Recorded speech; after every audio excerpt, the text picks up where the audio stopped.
चलिए शुरू करते हैं हम बेल्ट जॉइंट का अगला भाग। पिछले वीडियो में हम क्या बताए थे, टाइप ऑफ बेल्ट, यानी बताया था हम बेल्ट क्या होता है, बेल्ट कितने प्रकार के होते हैं। जैसे बेल्ट कितने प्रकार का होता है, 2 प्रकार का।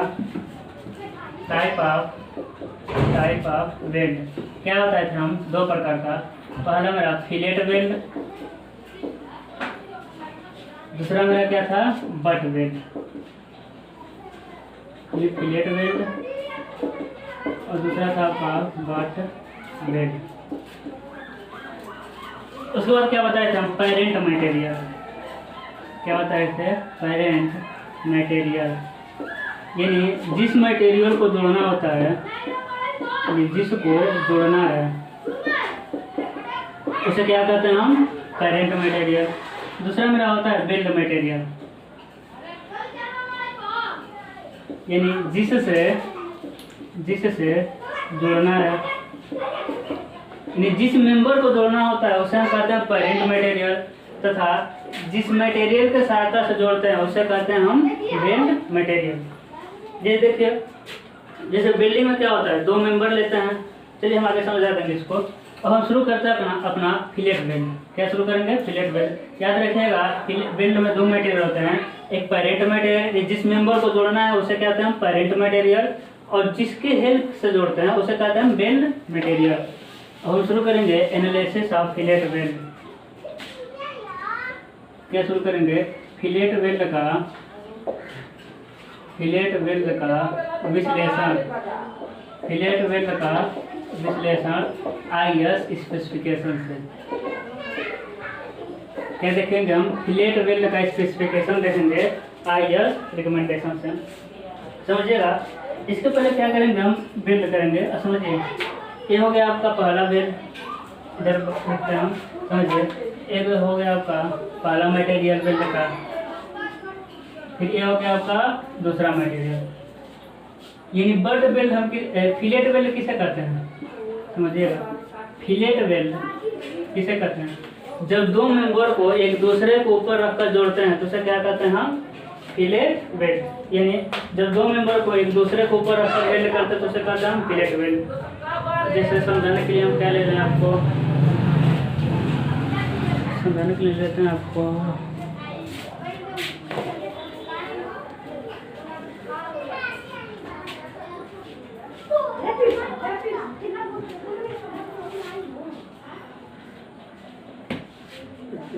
दूसरा ले लेते हैं आपका।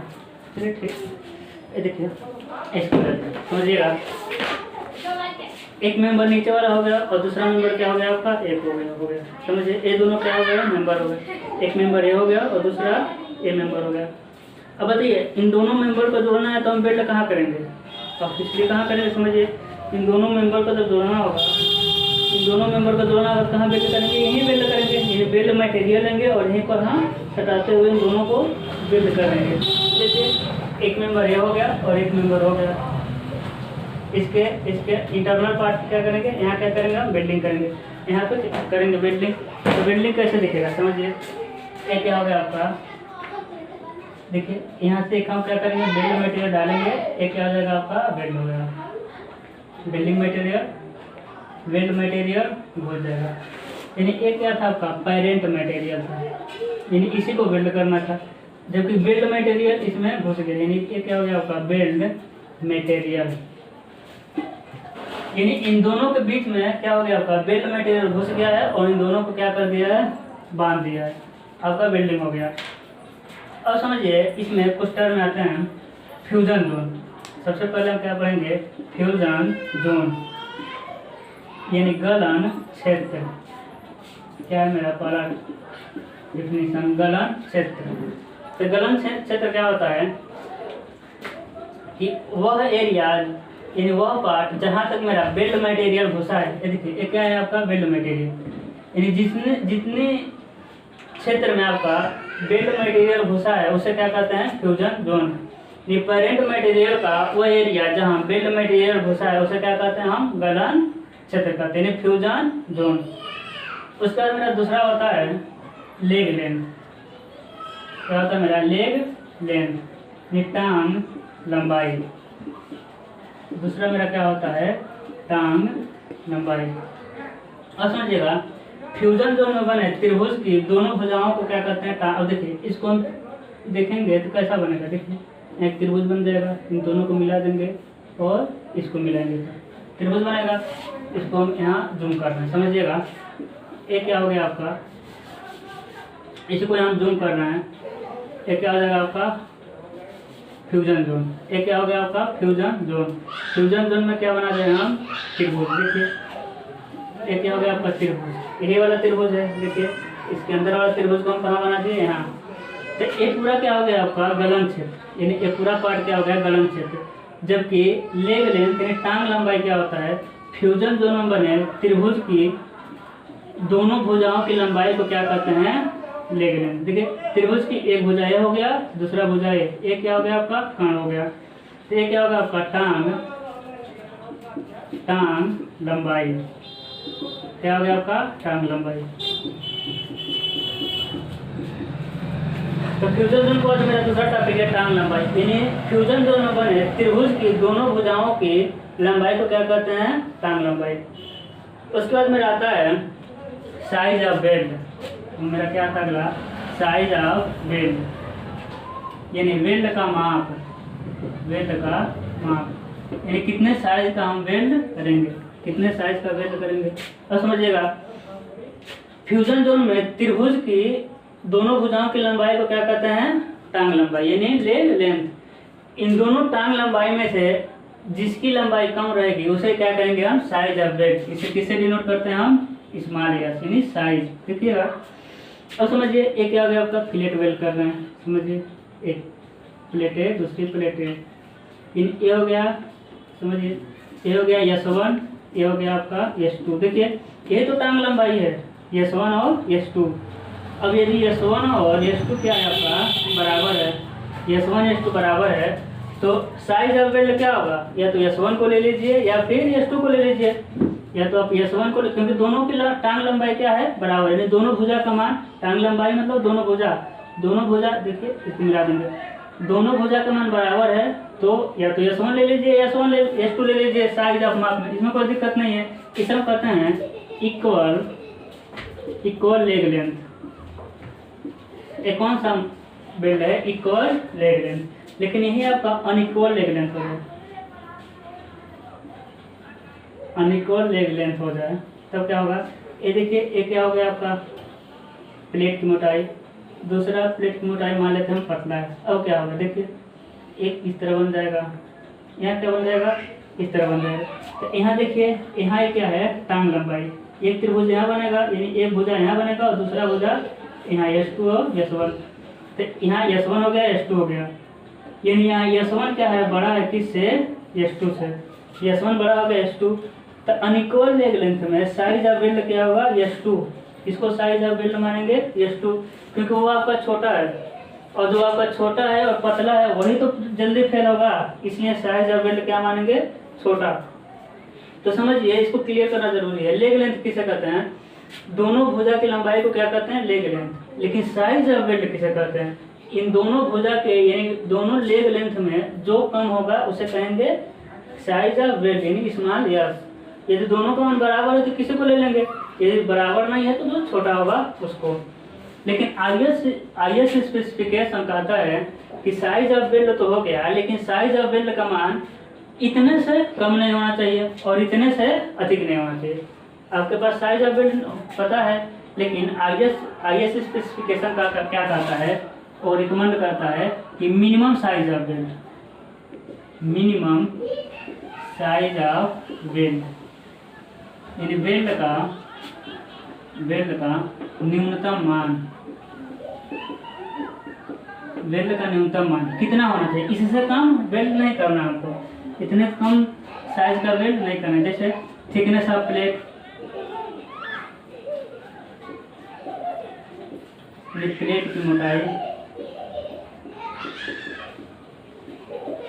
एक तरफ लिखेंगे, दूसरे लिखेंगे वेल्ड का माप, वेल्ड का माप यानी साइज ऑफ वेल्ड, क्या मिनिमम साइज, यस मिनिमम।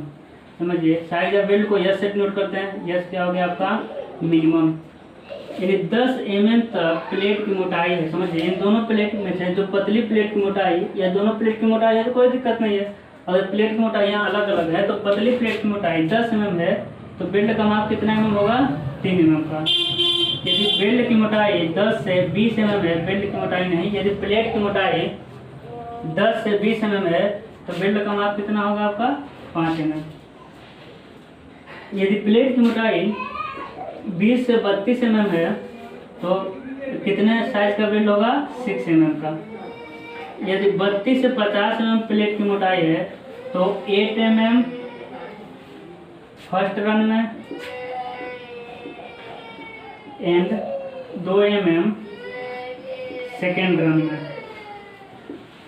समझिएगा इसका मतलब क्या हुआ कि मेरे पास साइज का बेल्ट है लेकिन आईएएस रिकमेंडेशन क्या कहता है कि इससे कम मोटा नहीं, हमको इससे कम साइज का बेल्ट नहीं करना है। यदि 10 mm प्लेट की पतली प्लेट की मोटाई 10 mm है तो 3 mm से कम का बेल्ट नहीं करना है। यदि 32 से 50 mm है तो 8 mm, यानी पहली बार में कितने mm का बेल्ट करेंगे, 8 mm का। फिर समझिए, फिर समझाते हैं आपको। ये वाला फिगर समझा दिए, ये वाला फिगर समझिए। एक प्लेट ए हो गया, दूसरा प्लेट ए हो गया, इन दोनों को क्या किए, एक दूसरे को ऊपर रख दिए। कौन सा बेल्ट बनेगा आपका, फिलेट बेल्ट।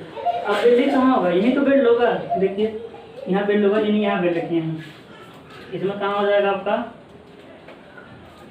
यहाँ बेल्ट हो जाएगा। देखिए यही तो बेल्ट होगा। तो देखिए एक यहाँ बेल्ट होगा, एक कहाँ बेल्ट करेंगे आप, दोनों प्लेट को जोड़ने के लिए यहाँ बेल्ट करेंगे, ठीक है। तो ये हो गया आपका। तो पहली बार में देखिए 32 से 50 mm का मतलब क्या हुआ, 8 mm रन टू 2 mm। देखिए इधर से पहली बार में 8 mm का बेल्ट करेंगे, फिर दूसरी बार में कितने mm का बेल्ट करेंगे, 2 mm का। एक ही बार में ज़्यादा मोटा बेल्ट कर देंगे तो कमजोर हो जाएगा, इसलिए अगर प्लेट की मोटाई ज़्यादा है तो पहली बार में 8 mm का बेल्ट करेंगे और दूसरी बार में 2 mm का। ये तो मिनिमम साइज था, अब बस साइज ऑफ बेल्ट था तो इससे कम नहीं होना चाहिए। दूसरा मेरा आएगा maximum size of belt, maximum size of belt यानी बेल्ट का अधिकतम मान, यानी इससे इतने से अधिक नहीं होना चाहिए, इतने से अधिक नहीं होना चाहिए। इसमें मेरा आएगा ये क्या हो जाएगा, फॉर स्क्वायर एज, यानी वर्गाकार किनारों के लिए, वर्गाकार किनारे के लिए। समझे, वर्गाकार किनारे के लिए क्या होगा, यस मैक्सिमम क्या होगा, प्लेट की मोटाई माइनस 1.5 mm। यानी अब बिल्ड करेंगे तो आपको पता रहेगा ना कि आपका जो किनारा है जिसको बिल्ड करना है वो स्क्वायर है कि राउंडेड है।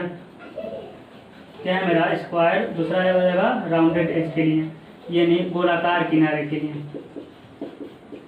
गोलाकार किनारे के लिए क्या होगा, yes maximum size, maximum size of build क्या होगा, 3/4 गुणे प्लेट की मोटाई। ये आईएएस रिकमेंडेशन, इसको तो आपको याद रखना पड़ेगा। यानी साइज ऑफ बेल्ट का मैक्सिमम कितना साइज होना चाहिए, वर्गाकार किनारे के लिए प्लेट की मोटाई में से 1.5 mm कम होना चाहिए, और गोलाकार किनारे के लिए 3/4 गुणे प्लेट की मोटाई। अब समझिए वर्गाकार और गोलाकार किनारा समझ लेते हैं। देखिए वो खत्म करते हैं। देखिए यही आपको, ये आपका हो गया एक मेंबर, इस पर हम क्या कर रहे हैं, एंगल जोड़ रहे हैं। देखिए एंगल जुड़ गया, तो यहाँ कौन सा किनारा मिल रहा है आपको, यहाँ मिल रहा है आपका वर्गाकार। यहाँ मैक्सिमम साइज कितना होगा बेल्ट का, कितना होगा, इन दोनों में से जो मोटा रहेगा, थिकनेस ऑफ प्लेट में से 1.5 कम हो जाएगा, यही क्या होगा, मैक्सिमम साइज ऑफ बेल्ट। इन दोनों में से जो मोटा होगा, इन दोनों की मोटाई लेंगे, उनमें से जो पतला होगा उसकी मोटाई माइनस 1.5। उसके बाद ये क्या होगा, गोलाकार। गोलाकार के लिए इन दोनों मोटाइयों को देखेंगे, जिसकी मोटाई पतली होगी उसकी मोटाई गुणे 3/4, यानी प्लेट की मोटाई गुणे 3/4। यदि मोटाइयाँ अलग अलग है तो हमेशा कौन सी मोटाई लेते हैं, पतली। तो यहाँ कौन सा किनारा मिल रहा था, गोलाकार, 3/4 ये क्या है आपका मैक्सिमम साइज है, या इससे अधिक बेल्ट नहीं हो सकता। एक क्या था, प्लेट की मोटाई के अनुसार मिनिमम साइज और किनारों के अनुसार मैक्सिमम साइज। यानी अभी तक हम क्या समझे, फ्यूजन जोन समझे थे, उसके बाद क्या समझे थे, लेग लेंथ। ये त्रिभुज के दोनों भुजाओं की लंबाई को लेग लेंथ, उनमें से जो कम होगा उसे कहेंगे हम साइज ऑफ वेल्ड। अब इक्वल लेग लेंथ के लिए साइज ऑफ वेल्ड, त्रिभुज की दोनों भुजाएं बराबर है, किसी को ले लीजिए। अनइक्वल लेंथ के लिए जो कम होगा टांग लंबाई, उसी को लेंगे हम साइज ऑफ वेल्ड। अब आईएएस रिकमेंडेशन क्या कहता है कि साइज ऑफ वेल्ड मिनिमम इतना होना चाहिए, इससे कम वेल्ड नहीं करेंगे। और हम मेरे पास मोटाई पता रहेगा प्लेट की, तो इससे अधिक मोटा हमको साइज का वेल्ड नहीं करना है। अगला क्या समझना हमको, कंठ मोटाई। अब समझिएगा कंठ मोटाई किसे कहते हैं। देखिए इसमें समझाते हैं पहले। देखिए इसे कहते हैं टो, किसे क्या कहते हैं, ऊपरी से आपको इसको अच्छे बनाते हैं हम। देखिए ये हो गया प्लेट, यहाँ क्या हो गया, बन जाएगा आपका फ्यूजन जोन, यहाँ क्या बनेगा आपका त्रिभुज। त्रिभुज के ऊपरी कोनों को टो, इसे भी क्या कहते हैं हम, टो। इसे कहते हैं रूट यानी जड़, इसे क्या कहते हैं जड़। ये क्या हो गया आपका टांग लंबाई, ये भी होगा आपका टांग लंबाई। अब समझिएगा त्रिभुज के दोनों कोनों को मिला, कंठ, क्या हमको पढ़ना है, कंठ मोटाई। कंठ मोटाई का डिफिनेशन समझिए। त्रिभुज के कंठ मोटाई समझिए, त्रिभुज के दोनों कोनों को मिलाने वाली रेखा पर जड़, यानी यही तो आपका रूट। त्रिभुज के दोनों कोनों को मिलाने वाली रेखा पर जड़ से जो लंब डालते हैं उसे क्या कहते हैं हम, कंठ मोटाई, यानी स्मॉल टी। देखिए त्रिभुज के दोनों कोनों को मिलाने वाली रेखा पर, डेफिनेशन याद रखना पड़ेगा, आते हैं सब एग्जाम में। त्रिभुज के दोनों कोनों को मिलाने वाली रेखा पर जड़ से जो लंब डालते हैं उसे कहते हैं कंठ मोटाई, यानी ये क्या हो गया आपका कंठ मोटाई। ये क्या हो गया आपका कंठ मोटाई, यानी इसमें क्या मिलेगा, यही क्या मिलेगा आपका कंठ मोटाई, स्मॉल टी। क्या मिलेगा, कंठ मोटाई। अब देखिए हमको निकालना क्या है, कंठ मोटाई। क्यों कंठ मोटाई हम निकालेंगे, क्योंकि मैं फिर कौन सा होगा जिसकी मोटाई कम होगी। तो लेग लेंथ इतना बड़ा है, लेग लेंथ इतना बड़ा है, और छोटा कौन सा दिख रहा है, देखिए इन सब में छोटा कौन सा है, ये कौन सा छोटा है आपका, कंठ मोटाई। क्या छोटा है, कंठ मोटाई। अब छोटा क्यों निकालते हैं हम आगे देखेंगे, समझिएगा छोटा क्यों निकालेंगे वो हम समझेंगे, लेकिन हमको किसको देखना है, कंठ मोटाई को। चलिए हम कंठ मोटाई निकाल लेते हैं, कंठ मोटाई निकालते हैं। उसमें जी एक प्लेट की मोटाई ये हो गया, दूसरी प्लेट की मोटाई ये हो गया, बराबर आते हैं। एक क्या कर दिया हम, वेल्ड कर दिए, क्या कर दिए, वेल्ड, यानी यहाँ बना दिए हम त्रिभुज। देखिए ये क्या हो गया आपका यस, ये भी क्या हो गया आपका यस। मान लेते हैं यहाँ कितने का कोण बन रहा है, 45, कितने का, 45 और 45। यहाँ क्या मिलेगा आपका कर्ण, यानी कर्ण पे लंब डालेंगे टी, यानी एक यहाँ मिल जाएगा आपका 90 अंश। कितना मिल जाएगा, 90 अंश। और समझिए दिख रहा आपको, देख लें, ठीक है, समझिएगा। ये बहुत सा बड़ा बना देना है।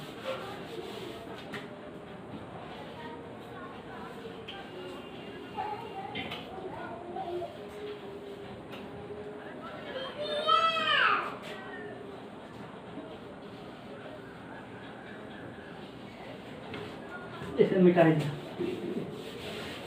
आपको बेल्ट की माप तो समझ आ गया होगा ना।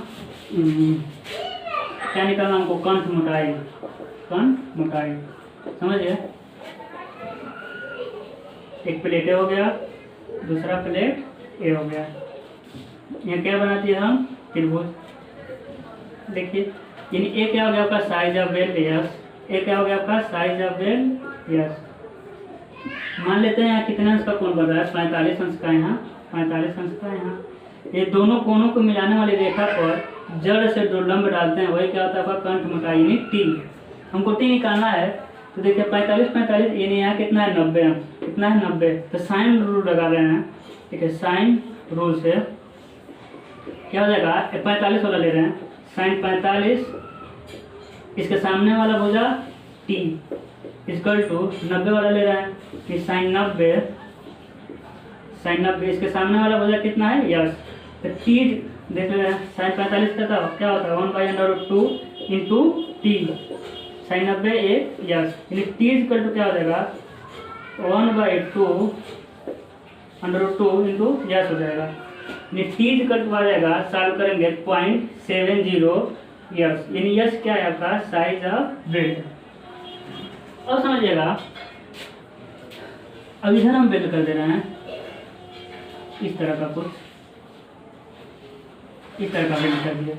अब समझिए अब मान ले रहे हैं इधर कितने अंश का कोण बना रहा है 60 अंश का इधर कितने का बना रहा है 30 अंश का 60 और 30 लंब डाल दिए यहाँ कितना बना 90 अंश का।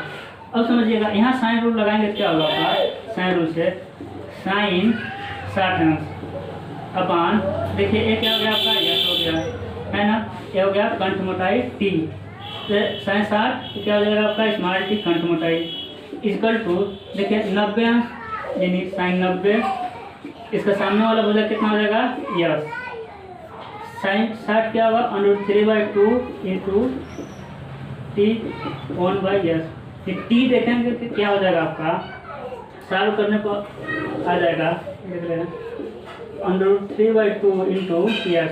अब देखिए यहाँ से क्या दिख रहा है आपको कंठ मोटाई का फार्मूला मिल रहा है टी इक्वल टू कंठ मोटाई क्या मिलेगा T equal to S S के पहले क्या आ रहा है कुछ कांस्टेंट आ रहा है देखिए टी इक्वल टू यहाँ देखिए 0.7 यस टी इक्वल टू √3 इसका भी कुछ मान होगा हमको पता है 0.86 समथिंग करके आता है यस। ये देख रहे हैं कि यस तो है साइज ऑफ बेल्ट तो आ रहा है लेकिन उसके पहले कांस्टेंट आ रहा है और कांस्टेंट का मान कैसे बदल रहा है जैसे बेल्ट का एंगल बदल रहा है वैसे कांस्टेंट का मान बदलता जा रहा है यानी प्रत्येक यानी 10 अंश 20 अंश इतना नहीं होता है 60 70 80 90 100 यानी 60 से 120 अंश होता है 60 अंश से यानी एंगल जो बेल्ट का एंगल है वो 60 से कम नहीं होना चाहिए यानी 60 से जो एंगल है वो कितना होता है 60 से 120 अंश तो 60 70 80 90 यानी जितना एंगल रहेगा उसके लिए के का मान अलग अलग होगा लेकिन मेरे सिलेबस में जो भी देगा वो देगा 60 से 90 अंश के लिए कितने अंश के लिए देगा 60 से 90 अंश के लिए के का मान कितना रखेंगे 0.7 यानी 60 से 90 अंश के लिए के का मान कितना आएगा 0.7। अगर नहीं भी देता है एंगल का मान तो हम यही मान के डिजाइन करेंगे कि मेरा जो डिजाइन कर रहा है वो 60 से 90 अंश पे यानी टी यानी कंठ की मोटाई क्या होता है के इंटू यस कंठ की मोटाई क्या होता है के इंटू यस के क्या है कांस्टेंट यस क्या है साइज ऑफ बेल्ट क्या होता है मिनिमम लेग लेंथ यानी न्यूनतम टांग की लंबाई क्या होता है फ्यूजन दोनों बने त्रिभुज की दोनों भुजाओं की लंबाई को क्या कहते हैं टांग की लंबाई यानी आपको ये जाना है कि आपके सेवन में के इक्वल टू 0.7 नहीं देता है तब देगा भी तो ये देगा बाकी कुछ अलग दे देता है कोई दिक्कत नहीं है यानी कंठ मोटाई के इंटू यस। हम क्या समझे अभी तक समझे कंठ मोटाई और क्या समझे हैं साइज ऑफ बेल्ट ठीक है। अगला क्या समझेंगे समझते हैं बताते हैं फिर आपको समझा दे रहे हैं क्या क्या समझ चुके क्या क्या समझाना है हमको। देखिए साइज ऑफ बेल्ट समझ चुके हैं यानी बेल्ट का माप उसमें हम समझे मिनिमम साइज ऑफ बेल्ट दूसरा समझे मैक्सिमम साइज ऑफ बेल्ट उसके बाद समझे हम अभी क्या समझे हैं कंठ मोटाई यानी थ्रोट थिकनेस कंठ मोटाई यानी बेल्ट का माप एक हो जाएगा आपका कंठ मोटाई।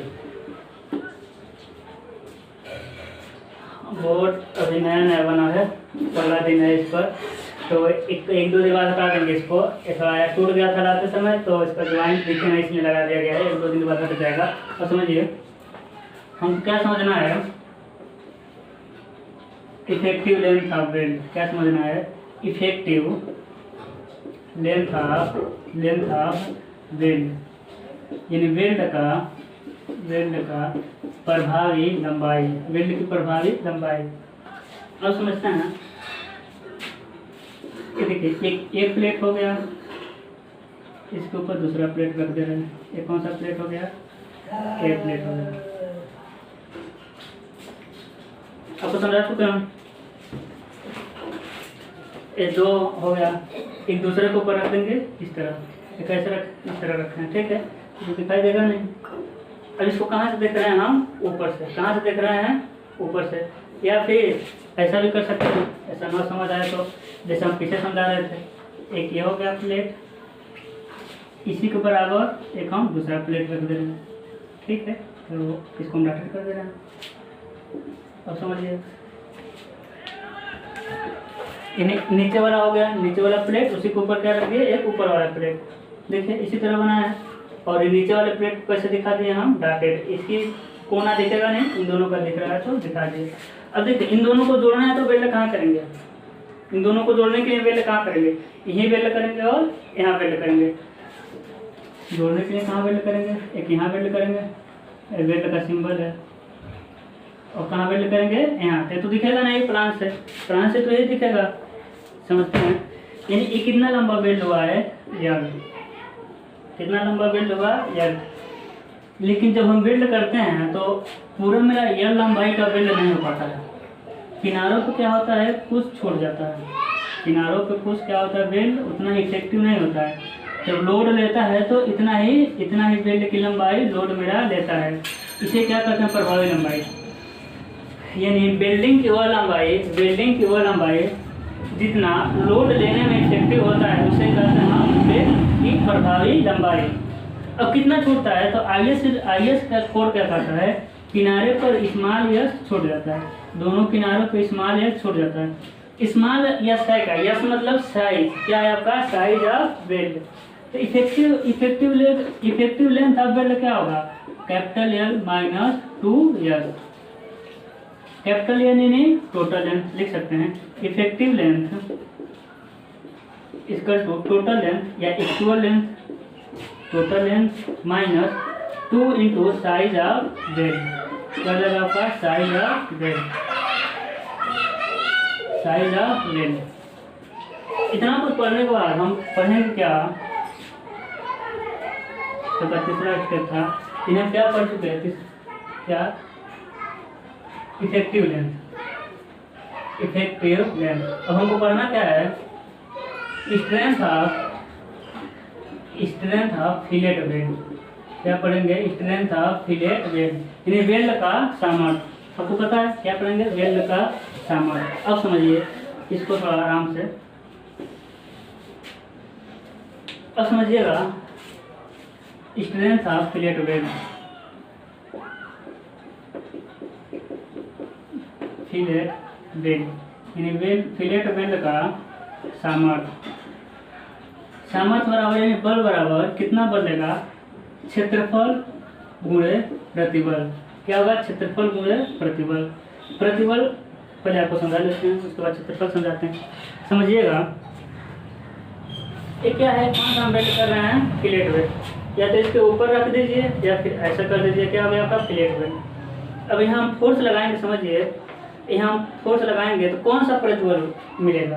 आपको हम 3 प्रतिबल बताए थे शुरू में, बियरिंग स्ट्रेस यानी धारण प्रतिबल, कर्तन प्रतिबल और आपका था तनन प्रतिबल। अब समझिएगा यानी यहाँ क्या है? यहाँ एक वेल्डिंग की है और एक वेल्डिंग कहाँ की है? यहाँ की है। जब फोर्स लगाएंगे तो ये क्या होगा? दोनों कटेगा। ये नहीं समझिएगा, ये दोनों क्या है? एक दूसरे के ऊपर क्या है? वेल्ड किए हैं। जब लगाएंगे दोनों क्या होगा? कटेगा। ये नहीं है, समझिएगा।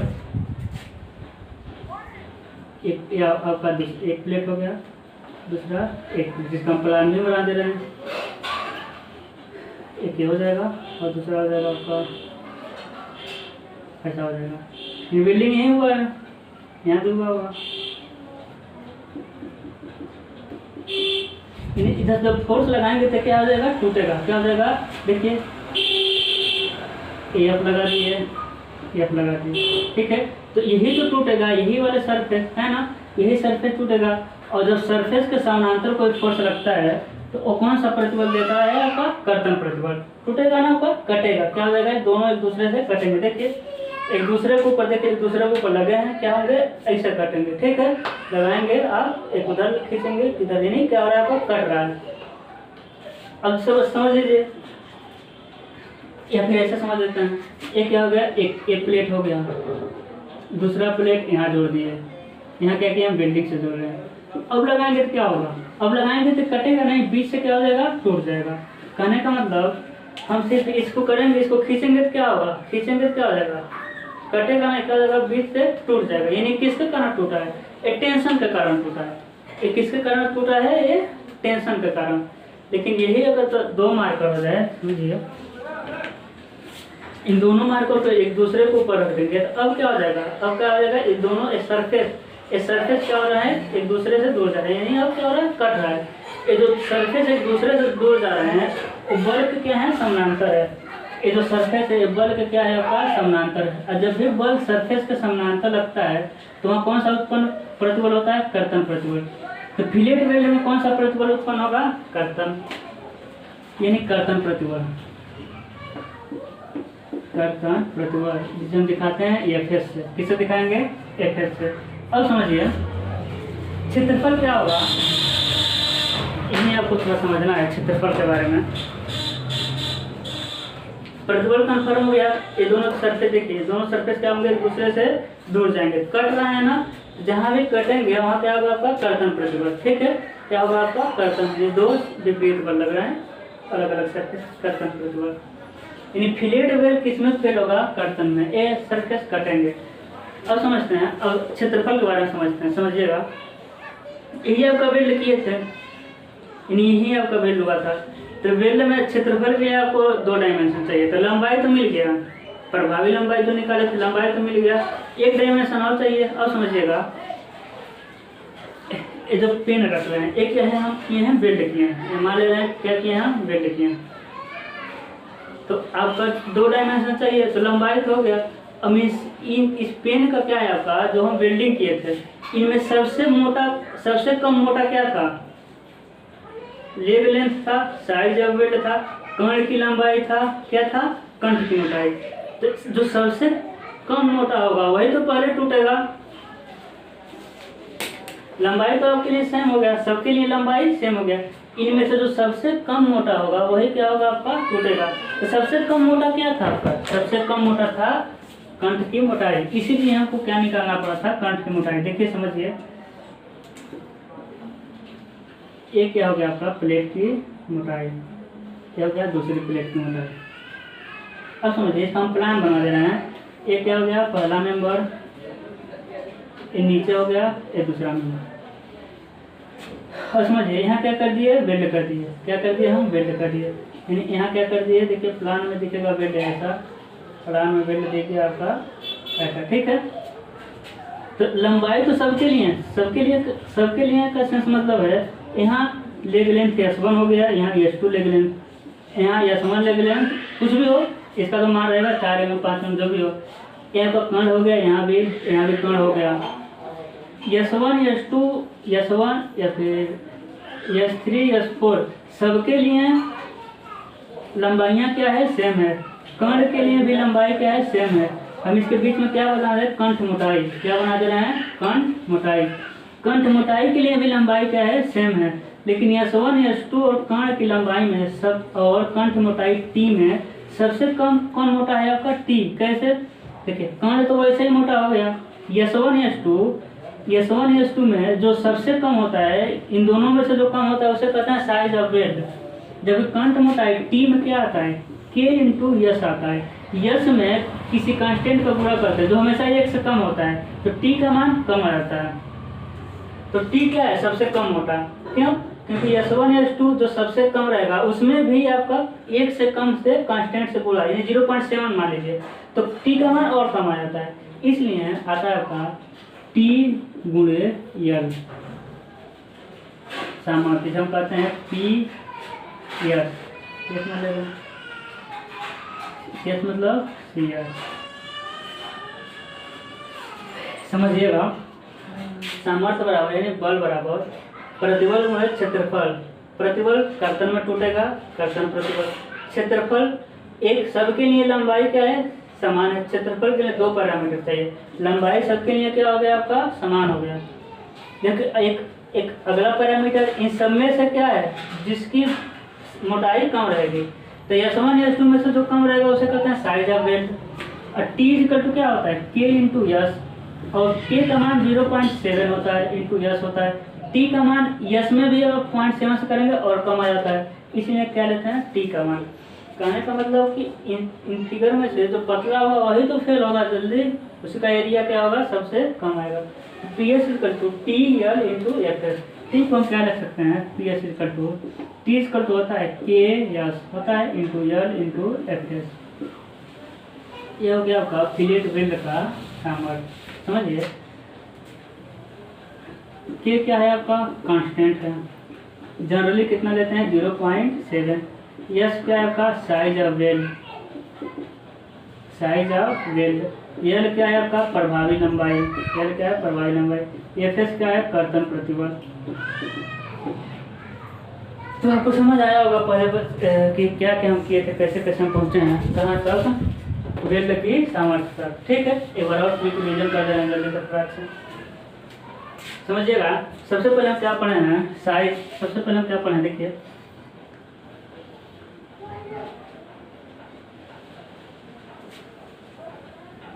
देखिए क्या बना है हम वेल्ड। सबसे पहले हम क्या पढ़े फ्यूजन जोन, जितने एरिया तक आपका वेल्ड मटेरियल घुसा रहेगा उसने एरिया को क्या कहेंगे फ्यूजन जोन, यानी ये क्या हो गया आपका फ्यूजन जोन। और फ्यूजन जोन में बने त्रिभुज की दोनों भुजाओं की लंबाई को क्या कहते हैं लेग लेंथ। देखिए एक लेग लेंथ ये हो गया और दूसरा लेग लेंथ क्या हो गया, देखिए ये हो गया, यानी एक लेग लेंथ है दूसरा लेग लेंथ ये हो गया। देखिए ये जो काला वाला कह रहा है क्या हो गया आपका फ्यूजन जोन। फ्यूजन जोन में बने त्रिभुज की दो भुजाओं की लंबाई को क्या कहते हैं लेग लेंथ। इस लेग लेंथ में से जो मिनिमम होगा उसे कहेंगे आप साइज ऑफ वेल्ड। इन दोनों में से जो मिनिमम होगा उसे कहेंगे आप साइज ऑफ वेल्ड। लेकिन जो साइज ऑफ वेल्ड होना चाहिए वो मिनिमम से कम नहीं होना चाहिए और मैक्सिमम से अधिक नहीं होना चाहिए।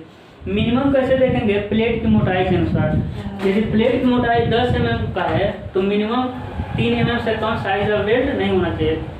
यदि 10 से 20 mm है तो 5 mm से कम साइज ऑफ वेल्ड नहीं होना चाहिए। यदि 20 से 32 है तो 6 mm से कम साइज ऑफ वेल्ड नहीं होना चाहिए। और 32 से 50 है तो पहली बार में 8 mm का वेल्ड करेंगे और दूसरी बार में 2 mm का। ये मिनिमम था।